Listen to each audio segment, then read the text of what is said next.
कौन चलाता है? डीएम। सीएम बनना कठिन काम है, ठीक है, लेकिन डीएम बनना आपके हाथ में है। डीएम बनना आपके हाथ में है, एसपी बनना आपके हाथ में है, टीचर बनना आपके हाथ में है, क्लर्क बनना आपके हाथ में है, मैनेजर बनना आपके हाथ में है, एग्जीक्यूटिव में आना आपके हाथ में है।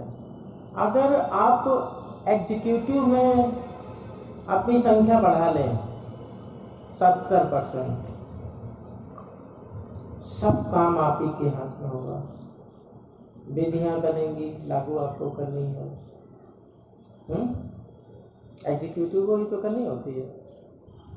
सुप्रीम कोर्ट निर्णय करेगी, लागू आपको करना है। चुनाव होने हैं, कराने आपको हैं, और एग्जीक्यूटिव बनने के लिए क्या करना पड़ता है? पढ़ना पड़ेगा। फिर बात घूम घूम के पढ़ाई पे आती है। बाबा साहब ने जो है ये क्यों कहा था शिक्षित को? पढ़ना पड़ेगा। अगर आप 20 साल तक ऐसे नौजवान बच्चे तैयार करें जो भारत की सिविल सेवाओं पर कब्जा कर लें, सीटों पे, इतने बौद्धिक स्तर के हों, इतने तेज हों, इतने विद्वान हों कि वो सिविल सेवाओं पे कब्जा कर लें, जब वो किसी कंपटीशन में उतरे तो वो उन्हीं का जो है प्रभाव नजर आए। ऐसी टीम तैयार कर दें, ऐसे पढ़े लिखे बच्चे तैयार कर दें, तो पूरी कार्यपालिका आपकी होगी। और जब पूरी कार्यपालिका आपकी होगी ना, तो विधायिका भी आपकी होगी और न्यायपालिका भी आपकी होगी। क्योंकि पीसीजे में जो है जजेस जो बनते हैं कंपटीशन से ही तो बनते हैं। ठीक है, हाई कोर्ट और सुप्रीम कोर्ट छोड़ दिया जाए, लेकिन जो निचले स्तर की जुडिशरी है ना, वो तो आपके हाथ में होगी पढ़ने से। तो जो आज की जो बहुजन समाज समीक्षा की हम लोग ने, और हम लोग की जो समस्याएं हैं, जब उस पर चिंतन करेंगे तो बड़ा लंबा चलता जाएगा मामला। और इस संविधान के जो उद्देश्य हैं प्रियम्बल में, उन सारे उद्देश्यों का विश्लेषण करेंगे तो रात हो जाएगी, सुबह हो जाएगी, शाम हो जाएगी और खत्म नहीं होगा, है ना। लेकिन मैंने जो स्टार्ट लिया था कि एक डॉक्टर के पास मरीज आता है तो सबसे पहले डॉक्टर उसकी बीमारी देखता है। हम लोग ने बीमारी देखी क्या है, समस्या देखी, समाधान भी समझा। अब समाधान क्या है? हर आदमी सांसद बन सकता है? बन सकता है? नहीं बन सकता? नहीं, हर आदमी नहीं बन सकता। गिने चुने लोग ही जीत के जाएंगे, है ना। अवसर सबको है, लेकिन जो है हर आदमी प्रयास कर सकता है ना। लेकिन व्यापार में आप आगे बढ़िए, है ना, व्यापार में आप आगे बढ़िए, शिक्षा में आप आगे बढ़िए, सर्विस के लिए आप तैयारी करिए, अपने अंदर योग्यता को बढ़ाइए, कंपटीशन करिए, बराबर पे आइए, अपने स्कूल खोलिए, अपने कॉलेज खोलिए और खुद को खड़ा करिए। आइए ना बहुमत में एग्जीक्यूटिव के अंदर। किसने रोका आपको? एग्जीक्यूटिव के अंदर बहुमत में आइए, किसी ने रोका? और जो रोकता है तो फिर उसको आप उस तरीके से देखिए जो कानूनी व्यवस्था है। लेकिन पढ़ाई में अव्वल आना पड़ेगा, कंपटीशन क्वालिफाई करना होगा, और एग्जीक्यूटिव में अगर आप बहुमत में आ गए तो सब कुछ आपका हो गया। न्यायपालिका भी आने वाले कल में आपकी हो जाएगी और विधायिका भी हो जाएगी, क्योंकि इलेक्शन तो आप ही कराओगे,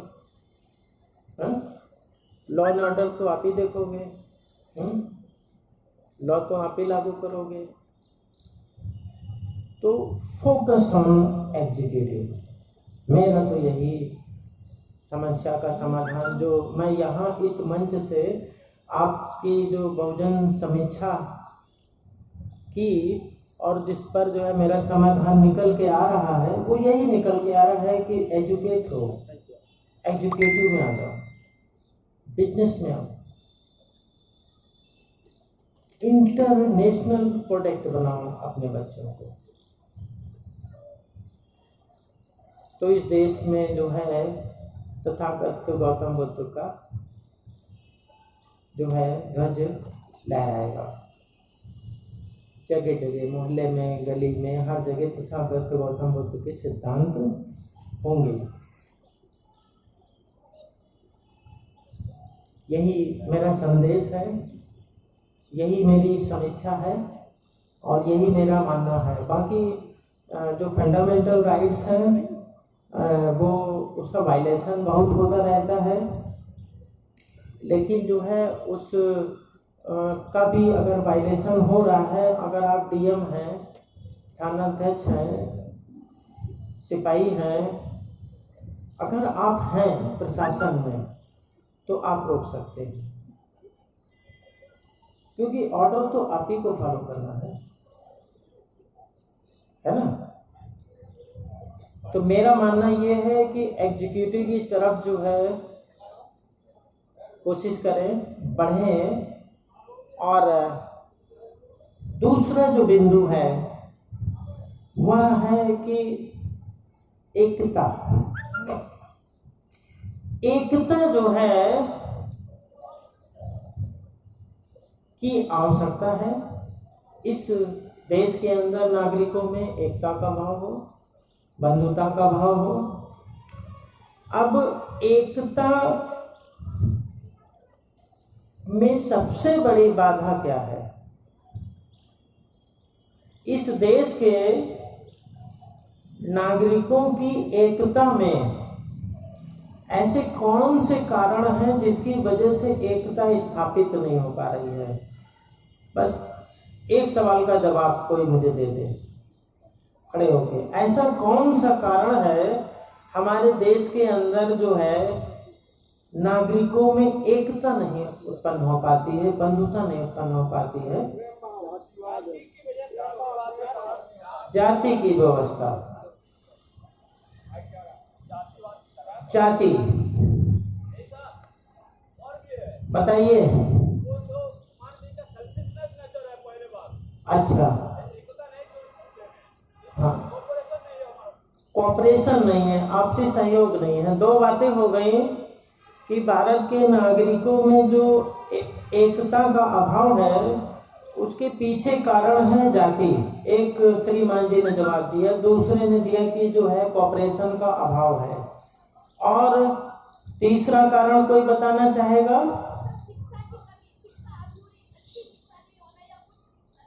हाँ, मतलब कहने का मतलब है जो है एकता को स्थापित करने वाली शिक्षा का अभाव। ठीक, और बताइए कोई ऐसा कौन सा कारण है कि भारत के नागरिकों में एकता का अभाव होता है? किन कारणों से एकता में कमी आती है? हाँ? भाईचारा का अभाव,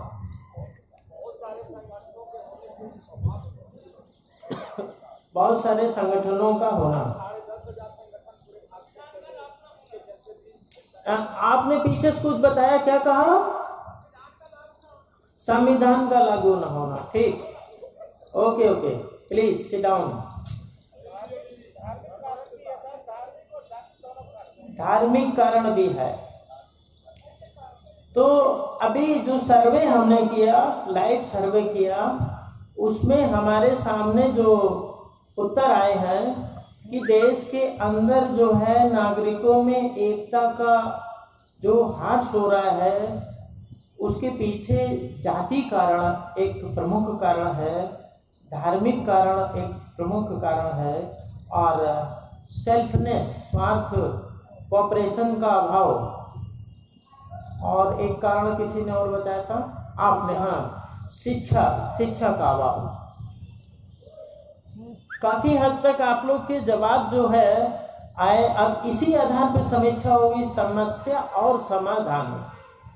समस्या भी आपकी और समाधान भी आपका। समस्या आपने राइज करी कि भारत के नागरिकों में जो जाति की जातियां हैं, उन जातियों के कारण जो है भारत के नागरिक एक नहीं हो पा रहे हैं। तो काफी हद तक जो है इस संबंध में बाबा साहब अम्बेडकर ने भी विचार दिए हैं। डॉक्टर अम्बेडकर ने जाति के संबंध में एक महत्वपूर्ण विचार दिया था कि the caste are anti nations, जातियां राष्ट्र विरोधी होती हैं। जिस देश में जातियां होती हैं वो जातियां राष्ट्र विरोधी होती हैं। राष्ट्र का विरोध जातियां करती हैं। कैसे करती हैं? ये डॉक्टर अम्बेडकर ने बताया हुआ है कि 6743 जातियां जो हैं, जो आंकड़ा जो है प्राप्त होता है मुझे, तो वो बताते हैं कि जातियां जो है राष्ट्र विरोधी होती हैं। जिस देश में जातियां हैं वहां पर वो जातियां राष्ट्र के विरोध में काम करती हैं। इसलिए जातियां नहीं होनी चाहिए। 6743 जातियां देश के नागरिकों को 6743 भागों में बांट देती है। 6743 जातियां देश के नागरिकों को 6743 भागों में बांट देती हैं। 6743 टुकड़े कर देती हैं। जबकि हमें क्या करना है? बांटना नहीं है, जोड़ना है। तो जातियां एक मूल कारण है जिस वजह से जो है देश के अंदर जो है अमानवीय व्यवहार होता है। सुपरमेसी ऑफ द कास्ट, जाति की सर्वोच्चता का सिद्धांत। जहां जातियां जो है 6743 भागों में देश के नागरिकों को बांट देती हैं, वहीं उन बटे हुए लोगों में सुपरमेसी ऑफ द कास्ट की भावना का भी सृजन करती हैं। जिस वजह से कुछ जातियां जो है हीन भावना का शिकार होती हैं, तो कुछ जातियां जो है गौरव महसूस करती हैं। ये जो जातीय आधार पर सुपरमेसी ऑफ द कास्ट का सिद्धांत है, ये भी राष्ट्र की एकता और अखंडता में बाधक है और बंधुता को मिटाता है। क्योंकि भाईचारा पैदा करने के लिए हमें लोगों को एक दूसरे के करीब लाना है, लेकिन जातियां एक दूसरे को दूर करती हैं। इसलिए जो है बाबा साहब अम्बेडकर ने कहा कि the caste are anti nations, जातियां राष्ट्र विरोधी है। फिर आपको जब ये मालूम है कि जातियां राष्ट्र विरोधी हैं, तो फिर आप जात को मानते क्यों हैं? कोई व्यक्ति खड़ा होकर बताए भाई, आप बताइए आप मतलब किस जात के हैं? प्लीज, मेरा इंटेंशन बुरा नहीं है, लेकिन हम सर्वे कर रहे हैं। पहले जाटो थे, जाटो जाति में थे, अब बौद्ध हैं। तो अब बौद्ध में आगे जाति याद है कि भूल गए? भूल गए। ठीक है, बैठ जाइए प्लीज। नेक्स्ट, कोई युवा साथी बताएं भाई कौन सी जात के हैं? बताओ। मानव जाति, एक मिनट, मानव जाति है आपकी, है? बड़ी अच्छी बात कही है। Sit down please. दुनिया के अंदर जो है मानव जाति यानी मानव जो प्रजाति है उसका नाम है होमो सैपियंस स्पीशीज। हमारी सिर्फ एक ही जाति है जिसका नाम जो है विज्ञान ने रखा होमो सैपियंस स्पीशीज। और हम लोग स्तनधारी हैं विज्ञान के अनुसार। मानव के अलावा हम लोग कुछ नहीं है, ह्यूमन है। तो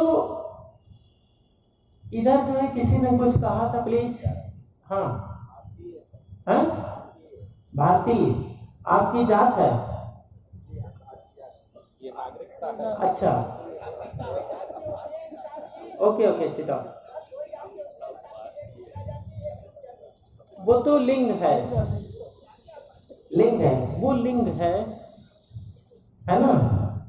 वो लिंग है, स्त्रीलिंग पुल्लिंग। जाति की बात हो रही है। जो जातियां जो है 6743 जातियां हैं भारत में कम से कम। उन जातियों को क्या आप लोग मानते हैं? जितने लोग नहीं मानते हैं वो लोग हाथ ऊपर करें। सब लोग, जो लोग जाति व्यवस्था में विश्वास नहीं रखते हैं, जातियों को नहीं मानते हैं, वो लोग हाथ ऊपर करें। जातियों को नहीं मानते। और जिन लोगों ने हाथ ऊपर नहीं किया वो जाति व्यवस्था में यकीन रखते हैं। ठीक है। हाँ, बोलिए।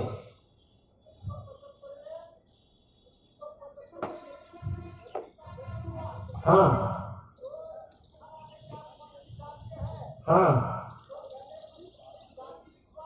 अच्छा, हाँ, अच्छा, हाँ,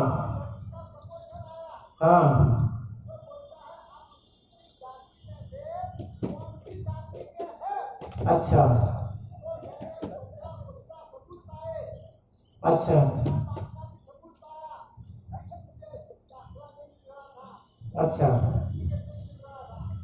हाँ,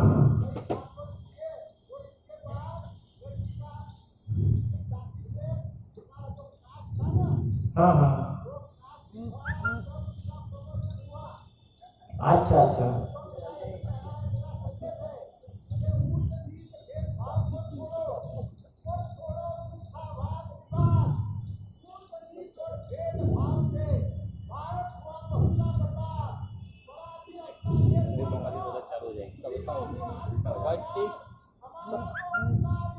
बहुत समझ गए, आपकी बात आ गई, समझ में आ गई। ठीक, बहुत धन्यवाद। कहने का मतलब है यहाँ पर जो उपस्थित लोग हैं वो जातियों को राष्ट्र विरोधी के रूप में समझते हैं और वह यह समझते हैं कि जाति की भावना के कारण जो है भारत में एकता का एक समस्या खड़ी होती है, बंधुता की समस्या खड़ी होती है और जातियों को भूल करके हमें मानवता को धारण करना है। तो ऐसा कौन सा धर्म है जो जिसमें जातियां नहीं है? बौद्ध धर्म में जाति नहीं होती है। क्यों नहीं होती है? हाँ, बौद्ध धर्म मानव धर्म है और उसमें जातियां नहीं होती हैं। इसलिए जो है तथागत गौतम बुद्ध ने जो है पूरी दुनिया में सफलता प्राप्त करी। और बुद्ध का जो धर्म है वो इसीलिए लगातार पूरी दुनिया में आगे बढ़ रहा है क्योंकि उसमें मानवता है, उसमें भाईचारा है, उसमें अपनापन है, उसमें प्रेम है, उसमें करुणा है, उसमें दया है। इन गुणों के कारण जो है ये बौद्ध धर्म आगे बढ़ रहा है, पूरी दुनिया में आगे बढ़ रहा है, भारत में भी आगे बढ़ रहा है। और आप सब लोग जो है जो बौद्ध धर्म के उपासक हैं, पहले से ही उपासक हैं, इस चीज को जानते हैं। तो अगर आप चाहते हैं कि इस देश के अंदर समता आए, स्वतंत्रता आए, बंधुता आए, तो आप लोगों को जाति की भावना से ऊपर उठ के, जाति को भूल करके, मानवता के आधार पर, मानव होने के नाते मानव के आधार पर जो है इस देश के अंदर जो है मानव सेवा का काम करना है।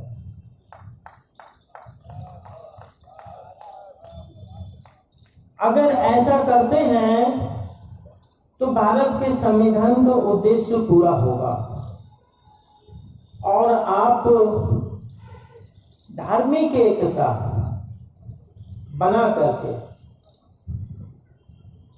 आप धार्मिक एकता बना करके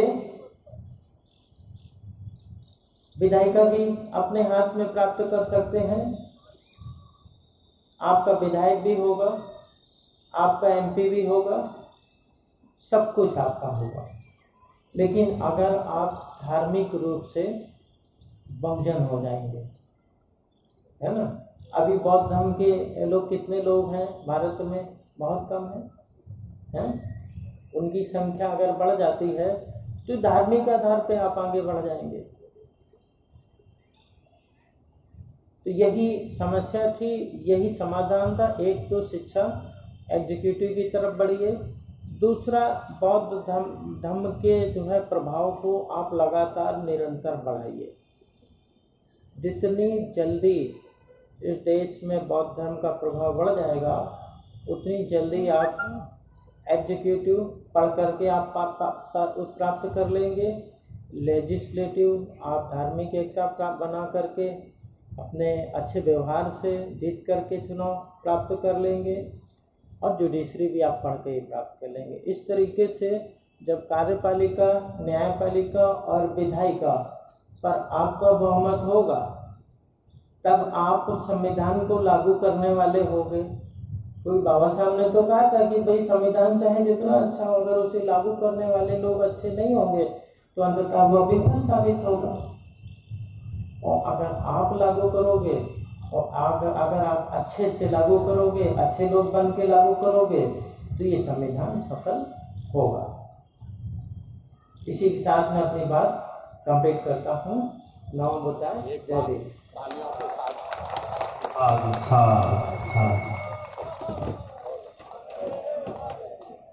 बहुत बहुत साधुवाद डॉक्टर धीमान साहब, आपने